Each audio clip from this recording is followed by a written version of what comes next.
자, 이어서 2017년도 9까지 9급 계속 이어서 한번 봅시다. 자, 12번 문제를 한번 볼게요. 보기를 참고할 때 이렇습니다. 그죠? 보기를 먼저 읽으란 얘기죠. 자, 기억 리을에 대한 분석. 적절하지 않은 것은 이렇게 되어 있습니다. 자, 기억부터 리을에 대해서 분석을 하라는 건데 여기 이 내용, 분석의 내용은 선택지 이렇게 나와 있어요. 그렇죠? 그래서 얘하고 이제 연결을 시켜봐라. 그렇죠? 이렇게 그 의미냐라는 거. 당연히 이걸 먼저 읽어봐야 됩니다. 문제에서 이렇게 그죠? 그래서 어떤 특정한 시기의 풍속이나 세태의 한 단면을 그리는 소설 양식을 세태 소설이란다 했습니다. 세태를 나타내는 거, 세상의 모습, 세상 세자의 모습 태자. 그래서 그 세상의 모습이 어떤 특정한 시기예요. 그래서 풍속과 세태를 나타내는 걸 세태 소설이라 하는데 리얼리즘 계열이다라고 생각하시면 됩니다. 리얼리즘, 즉 사실주의. 그래서 세태 소설은 당대 사회의 모순이나 부조리 등을 있는 그대로 묘사하여 그래서 지금 그 사회의 어떤 모순, 부조리, 자 이거를 이제 그대로 보여주는 거예요. 자, 그래서 묘사는 그리다 묘자에 베끼다 사자. 그래서 그림을 그리듯이 설명한다. 그 사회 모습을 있는 그대로. 그래서 그 사회에 대한 비판 의식 그대로 보여주는 거예요. 잘못된 모습을. 그러면은 독자들은 아 이게 뭔가 잘못됐구나 라는 거죠. 그리고 작가도 이게 뭔가 잘못되었어 라는 걸 보여주는 거니까 비판의식을 드러내는 거죠. 대표적인 소설로 박태원의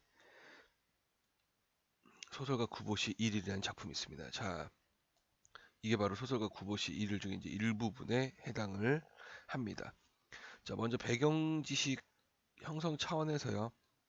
소설가 구보시 1일의 이제 특징을 한번 보면 일단은 일제 강점기를 그 배경으로 하고 있는 그런 소설입니다. 자, 그래서 내용을 보면 이제 줄거리가 이렇게 있어요. 그래서 소설가 이제 여기서 구보시다라고 하는 거는 이 박태원의 호가 구보예요. 그러니까 이제 자기의 어떤 삶을 그 기반으로 쓴 것이다 이렇게 볼 수가 있습니다. 그래서 이 소설은요 자전적인 소설이에요. 왜냐하면 아까 이제 제가 얘기했듯이 바로 이 구보, 그렇죠? 이 구보가 바로 박태원의 호예요. 그래서 자기 자신의 호를 가지고 와서 자기 자신의 삶에 대해서 이야기를 한 거죠. 자, 그래서 1930년대 일제강점기를 배경으로 하고 있고, 자, 그 다음에서 이제 문학인, 즉 지식인의 어떤 정신 구조를 보여주고 있습니다. 자, 그래서 직접적 들어있던 점에서 그 당시 문학인의 사회를 이해하는 데 중요한 지표를 제공하고 있다. 또한 이제 성탄제, 비량 등 초기 단편들에서 인물의 심리를 면밀하게 탐구했던 것과 장편, 천변 풍경에서 나타나는 철저한 관찰적 방법과의 혼재된 모습을 보여주는 중편이라는 점에서 이렇게 있죠. 자, 그래서 지금 보면 이 소설의 특징이 뭐냐? 인물의 심리가 나타나고요. 그 다음에 관찰적 방법, 이 두 가지가 나타난다. 그죠? 그래서 작가의 작품 변모 과정을 이해하는 데 중요한 작품이다. 이렇게 되어 있습니다. 그래서 의식의 흐름 기법이 나타나요. 그러니까 여기서 지금 보면 인물의 심리를 나타내고 관찰을 하고 있잖아요. 그렇죠? 이게 바로 이제 의식의 흐름 기법과 연결됩니다. 그래서 그 인물의 심리를요. 인물의 이제 심리를 그대로 서술하고 있다. 그래서 재미가 별로 없어요. 심리를 설명하고 있기 때문에. 자, 그래서 이 의식의 흐름 기법은 모더니즘의 특징이에요. 모더니즘 계열. 이 모더니즘 이제 계열의 이제 특징이 바로 그 실험적 기법을 사용하는데 그 중에 대표적인 게 바로 의식의 흐름 기법이다. 자동기술법이라고도 이야기하는 교수님들이 좀 있어요. 자동기술법하고 좀 다르긴 한데 자동기술법은 이제 시에서 사용을 하는 거고 그 자동기술법도 생각하는 대로 쓰는 건데 소설에서는 우리가 이제 의식의 흐름 기법이다라고 이야기를 합니다. 자, 내용을 한번 보면 자, 개찰구 앞에 두 명의 사내가 서 있었다. 자, 여기서 이제 개찰구는 배경의 역할을 하고 있죠. 그죠? 배경. 자, 낡은 파다마의 모시 두루마기 노란 구두를 신고 그리고 손에 조그만 보따리 하나도 들지 않는 그들을 구보는 확신을 가지고 무직자라고 단정한다. 자, 지금 보면 구보의 생각을 이야기를 하고 있습니다. 그리고 이 시대의 무직자들은 거의 다 금강 브로커임이 틀림없었다. 자, 이제 금강 브로커라고 나오죠. 그죠? 자, 그래서 이 1930년대 시대상의 어떤 특징이 뭐냐면 금광 열풍이 좀 일어납니다. 그러니까 금을 캐는 열풍이라는데 현대 사회 이제 로또 열풍하고 굉장히 비슷해요. 일제강점기다 보니까 먹고 살기가 힘들다 보니 일확천금을 노리는 사람들이 많이 생겨났습니다. 그리고 이 일본이 이 나쁜 놈들이에요, 그렇죠? 일본 놈들이 우리나라의 금을요, 다 일본으로 가져가기 위해서요, 산을 막 파헤쳐요. 그러다 보니까 금강 열풍이 나타날 수밖에 없었다. 그럼 이제 금강 브로커이 틀림없었다라고 했을 때 이제 브로커 느낌이 어때요? 긍정이요, 부정이요? 부정적이죠, 그렇죠? 무직자라고 했고, 그렇죠? 금강 브로커다. 부정적으로 지금 평가를 하고 있는 겁니다. 자, 9번은 새삼스러우니까 이렇게 보면 연결을 시켜보죠. 세태담에는 공간적 배경 맞죠? 적극성을 지닌 예찬 대상이다. 이거 긍정적 의미잖아요, 그렇죠? 예찬 대상이 아니에요. 비판의 대상이지. 그래서 답은 2번이 됩니다. 그렇죠? 자, 계속 한번 볼게요. 자, 9번은 새삼스레의 대합실 안팎을 둘러본다. 그러한 인물들은 이곳에도 저곳에도 눈에 띄었다. 금광열풍이 얼마나 일어난지 알겠죠? 황금광 시대. 저도 모를 사이에 구보의 입술에서는 무거운 한숨이 새어나왔다. 그래서 한숨이 새어났다는 거야. 그러니까 시대에 대해서 어떤 비판적인 인식을 보여주고 있습니다. 이거는 이제 그 비판적 인식이 나타나고 있다. 그죠? 자, 그래서 무거운 한숨을 유발하는 부조리한 현실에 대한 서술자의 비판 대상이다. 맞죠? 자, 황금을 찾아 그것도 역시 숨김없는 인생의 분명히 일면이다. 그것은 적어도 한 손에 단장과 또 한 손에 공책을 들고 목적 없이 거리로 나온 자기보다는 좀 더 진실한 인생이었을지도 모른다. 지금 생각을 하는 거야. 시내에 산재한 무성 광무소, 인지대 100원, 열람비 5원, 수수료 10원, 지도대 18전, 출원 등록된 광구, 조선 전토의 7할, 시시각각으로 사람들은 졸부가 되고 또 몰락해 갔다. 황금광 시대, 그들 중에는 평론가와 시인, 이런 문인들조차 끼어 있었다. 지금 보세요. 지금 그들 중에는 평론가와 시인, 이런 문인들조차 끼어 있었다라고 현실에 대해서 이야기를 합니다. 평론가와 시인들이 돈을 추구하고 있다는 거죠. 그러니까 문학을 추구한다는 것은 순수를 추구를 해야 되는데, 그죠? 자, 그래서 서술과 금강렬이 고조되는 것으로 설정한 대상이나 공간은 리을 아직 아니 이거는 아니네요, 그죠? 네. 어쨌든 여기서 부정적인 모습을 계속 보여주고 있다, 그죠? 자, 9번은 일찍이 창작을 위해 그의 벗의 광산에 가보고 싶다 생각하였다. 사람들의 사행심, 황금의 매력, 그러한 것들을 구보는 보고 느끼고 하고 싶었다. 자, 구보 씨가 지금 광산에 가고 싶어 해요. 그쵸? 여기서 이제 광산에 가보고 싶다라고 이야기할 때 이 의미가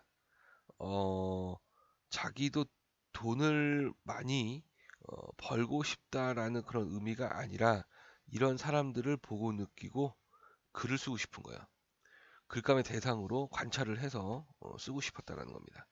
자, 그러나 고대 금강률은 오히려 총독부 청사, 동측 최고층, 광무과 열람실에서 볼 수 있었다. 그래서 지금 보면은 여기에 보면 그죠? 금강열은 여기에서 볼 수 있다. 일본이 만들어 놓은 거죠. 그러니까 이 금강열은 오히려 뭐예요? 일제들이 만들어 놨다라는 겁니다. 자, 그래서 서술자가 금강열이 고조되고 있는 것으로 금강열이 고조되고 설정한 세상이 바로 일제가 만들어놨다는 거죠. 자, 그래서 답은 2번으로 이렇게 볼 수가 있다라는 거. 줄거리 반드시 읽어보시고 어, 접근을 하면 됩니다. 그래서 중요한 작품이었죠. 어, 그래서 교과서 이거는 이제 고등학교 교과서에도 많이 실려 있는 문학은 거의 대부분이 고등학교 교과서에 실려 있는 작품들 중심으로 나와요. 고등학교 순주로. 자, 그 다음이 13번 문제 한번 봅시다. 13번. 자, 기억부터 리을에 대한 풀이로 옳지 않은 것. 자, 지금 보니까 쭉 있고 유충열전이라는 작품입니다. 자, 얘도 굉장히 중요한 작품이에요. 유충열전은 이제 영웅 소설, 영웅 군담 소설의 대표작입니다. 자, 그래서 여러분들이 이제 홍길동전은 많이 알고 있을 거예요. 그래서 홍길동전은 영웅 군담 소설의 여러분들 알만한 작품 중에 가장 대표적인 작품이고, 유충열전도 이제 영웅 군담 소설에 해당을 합니다. 줄거리가 비슷해요. 그래서 일단은 영웅 군담 소설은 영웅의 일대기 구조가 나타나는데, 여기서 보면 이제 영웅의 일대기 구조, 이게 이제 영웅 소설의 특징이에요. 그래서 지금 보면 이제 고귀한 혈통, 비정상적인 출생, 비범한 능력, 그 다음에 어려서 위기, 구출 양육자의 도움, 성장 후 위기, 그 다음 고난 복구가 승리, 이렇게 됐습니다. 자, 그래서 영웅의 일대기 구조가 제일 먼저 나타나는 건, 사실은 가장 잘 나타나는 거는 뭐냐면 주몽신화예요. 동명왕 신화라고도 하죠. 이 여기서 가장 잘 나타납니다. 자, 근데 유충열전하고 좀 비교를 한번 해볼게요. 이건 전체 줄거리에 해당을 합니다. 자, 현재 고관 유심의 외아들로, 유심이라고 해서 고관, 높은 관리의 아들로 태어나죠. 고귀한 혈통이죠. 현재 고관이니까, 그렇죠? 비정상적이죠. 부모가 애를 못 낳고 있다가, 애를 못 가지고 있다가 기도하여 늦게 얻게 됩니다.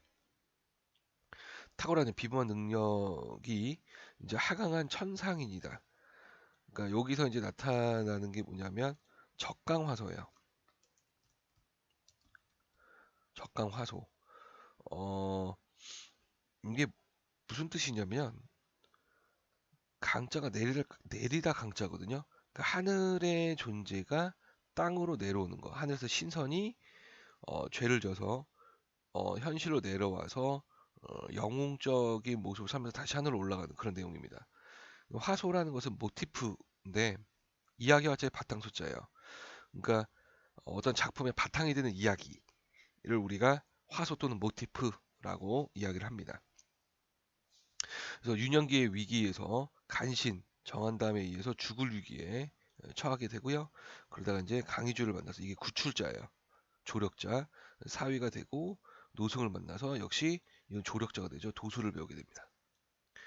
요게 이제 차이점이 그 홍길동전은 구출자의 도움이 없어요. 홍길동 자체가 뛰어난 능력을 보여주고 있기 때문에 누군가 도와주거나 그렇지 않습니다. 자객이 왔을 때 그냥 자기가 본인이 죽여버리거든요. 도수를 부려서. 그래서 홍길동은 이 부분이 없어요. 그렇죠? 여기 좀 차이점. 자, 성장 후 위기. 정한담이 이제 반란을 일으켜요. 그래서 위기를 겪게 됩니다. 그래서 반란을 유충렬을 평정하고 그 다음에 헤어진 가족을 만나서 부귀영화를 누리는 걸로 끝이 나요.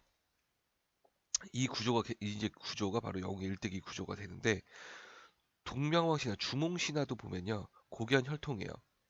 어, 아버지가 이제 주몽의 아버지가 해모수예요. 해모수는 천자의 아들이에요. 그러니까 하늘의 아들. 그러니까 주몽의 할아버지는 하늘이야.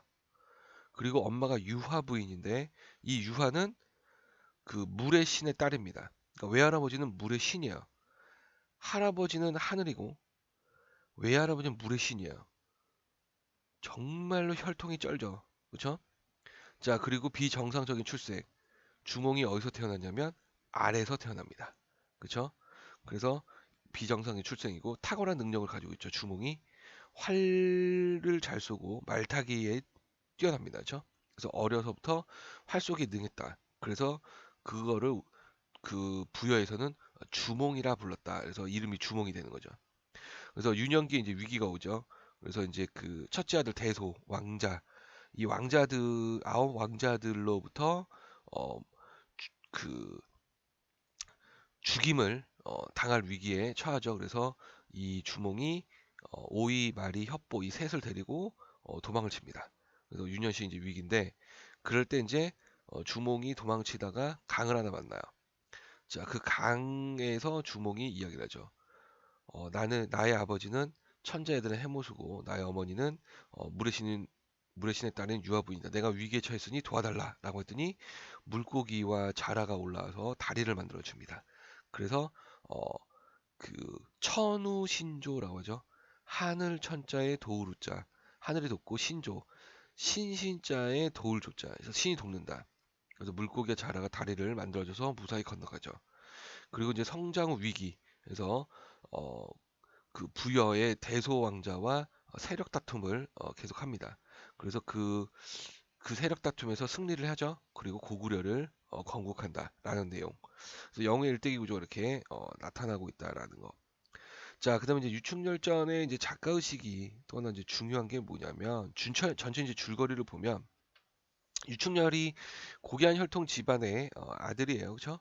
그런데 이제 간신에 의해서 죽임을 당할 위기에 있다가 이제 다시 그 영웅, 그러니까 전쟁에 나가서 승리를 해서 자기 뿔뿔이 흩어졌던 가족들을 찾아서 다시 집안을 일으키죠. 거기에서 나타나고 있는 작가 의식 반영된 게 뭐냐면 바로 몰락한 양반들의 의식이 보여요. 자기 집안을 다시 일으키고 싶은, 그렇죠? 그래서 지금 표면적 주제는 충, 그렇죠? 그다음에 효라는 것이 나오는데 숨겨진 주제는 세력을 잃은 실세한 계층의 권력 회복에 대해서 염원을 보여주고 있다라는 겁니다. 어, 왜 이렇게 보냐면 유충열전을 지은 작자층을 보면 그 배경 지식을 어느 정도 가지고 있고 그 다음에 어떤 시대라든지 이런 상황에 대해서 역사 그 지식이라든지 이런 지식들을 갖고 있습니다. 그러면 평민이 썼다기보다는 뭔가 지식인 계층이 쓰지 않았을까라고 추측을 하게 되고 이 지식인 계층이 썼다라고 봤을 때는 어, 권력을 가지고 있는 양반들이 썼을 리는 없어요. 그렇죠? 그 사람들 먹고 사는 어, 문제가 없으니까. 근데 몰락한 양반들은 먹고 사는 문제에 봉착을 해요. 그러면 그 사람들이 먹고 살기 위해서 뭐 하냐면 글을 써서요. 팔아먹는 거예요. 소설을 써서. 근데 소설을 써서 팔 때 자기 이름이 밝혀지면 어, 집안의 망신이다라고 생각을 한 거예요. 왜 그러냐면 소설이랄 때 이 소자가 작을 소자거든요. 허무맹랑한 이야기다라고 해서 이 소설을 읽은 이 계층들이 뭐냐면 평민 계층, 그다음에 양반 부녀자들 계층. 사대부들은 좀 비판을 했습니다. 이뭐 이런 걸 읽어 막 이렇게 하면서 그러다 보니까 자기가 이름을 밝혀버리면 사대부들의 비판을 받겠죠. 자기 집안의 망신이 되니까 대부분이 그래서 작자 미상이에요. 그래서 유충열정도 작자 미상에 해당하죠. 그래서 시대상 한번 읽어보시고 이원적 구조라는 것이 있는데 아까 얘기했듯이 적강화서가 나타난다 그랬죠. 그렇죠?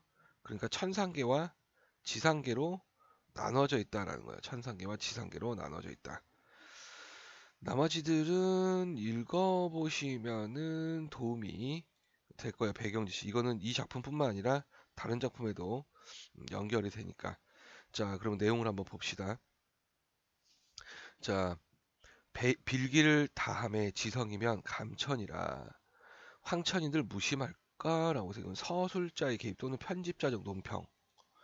왜냐하면 이제 서술자의 생각이 개입이 된 거. 이거 서술자의 생각이죠. 그러니까 편집자적 논평이다. 자, 단상에 오색 구름이 사면에 옹이하고 산중에 백발신령이 일제히 하강하여 정렬케 지은 재물 모두 다 흠양한다. 자, 이제 머리가 흰 신령이 그쵸? 하강 내려온 거예요. 그죠? 그래서 재물들보다 흠양을 합니다. 길조가 여차여차하니 귀한 아들이 없겠느냐 있다라는 거죠. 그러니까 지금 여기서 우리가 앞에서 봤을 때 뭐겠어요? 지금 빌고 있는 거예요. 아들을 달라고. 그렇죠? 그래서 길조가 있다. 그렇죠? 그래서 귀한 아들이 없을 소냐 해서 있다라는 서리법을 사용해서 역시 편집자는 논평을 사용하죠. 빌기를 다룬 후 만심고대하던 차에 일일은 하루는 한 꿈을 얻으니 천상으로서 오운이 영롱하고 자 하늘에 이제 그 다섯 색깔의 구름이 영롱하고 이러한 성관이 신선이에요. 자, 청룡을 타고 내려와 말하되 이렇게 씁니다. 말하되 지금 꿈의 이야기예요. 자, 나는 청룡을 다스리던 성관이더니 익성이 무도한 고로 상제께 아래되 이건 상제 옥황상제죠.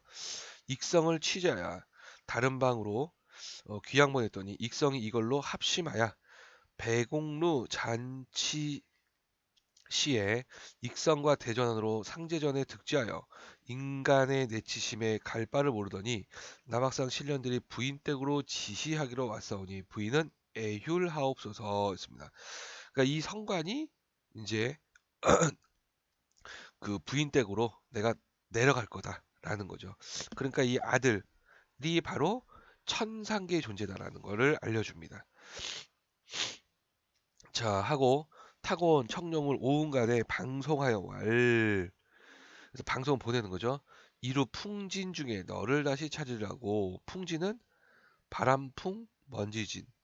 그래서 너를 다시 찾겠다고 부인 품에 달려드는 놀랍게니 일장춘몽이 황홀하다. 그러니까 이거는 지금 태몽을 꾼 거예요. 태몽. 그렇죠? 자, 그래서 지금 리을까지 밑줄이 그어지고 보면 자, 길조가 일어날 것임을 암시하고 있다. 지금 백발이 이렇게 해서 그렇죠? 길조가 여차여차하니 이렇게 했죠, 그렇죠? 그러면은 길조가 일어날 걸 암시한다. 맞아요. 그렇죠? 암시하고 있다, 그렇지? 자, 니은 부인이 꿈꾼 상황 보세요. 꿈꾼 상황, 그렇죠? 여기가 태몽이다라고 그랬죠, 그렇죠? 자, 그다음에 성관이 인간에서 귀양을 오게 된다. 자, 지금 백옥루 잔치시에 입성을 대전한 후에 뭐라고 써요? 죄를 얻게 돼서 상제전에 옥황상제 앞에서 죄를 지어서 갈 바를 모르더니 남학산 신령들이 부인 댁으로 지시 가라 이렇게 이야기한 거예요, 그렇죠? 자, 그러면은 천관이 인간 세상으로 내려온 귀양으로 오게 된다. 죄를 지어서 그렇죠? 자, 그다음에 풍진중에 너를 다시 찾으리라 이렇게 씁니다. 그래서 남학산 신령이 훌 청루터 천사 복귀할 것을 암시한다는데 관련이 없어요. 네는. 그럼 이건 뭐겠어요? 이루 풍진 중에 너를 다시 찾으라. 아, 아들로 태어날 거라는 거야. 너희 집에 가겠다. 그렇죠? 이걸 이야기하는 거지. 내가 나중에 다시 올라갈 거야라고 이야기를 하는 부분은 아니다라는 겁니다. 그래서 뒷부분은 읽어보세요. 그렇죠? 자, 여기서도 또 하나 이제 전략이 뭡니까? 나와서 지금 하나씩 하나씩 비교를 해서 그렇죠? 이 뒷부분은 사실 읽을 필요가 없다. 그렇죠? 읽을 필요가 없고 그냥 문제가 풀린다라는 거. 그렇죠? 그래서 여기 지금 전체 줄거리 있고 인물 소개 제가 다 실어놨습니다. 읽어보시면 될 것 같아요. 어, 여기서 지금 좀 설명할 게 있는지 한번 볼게요.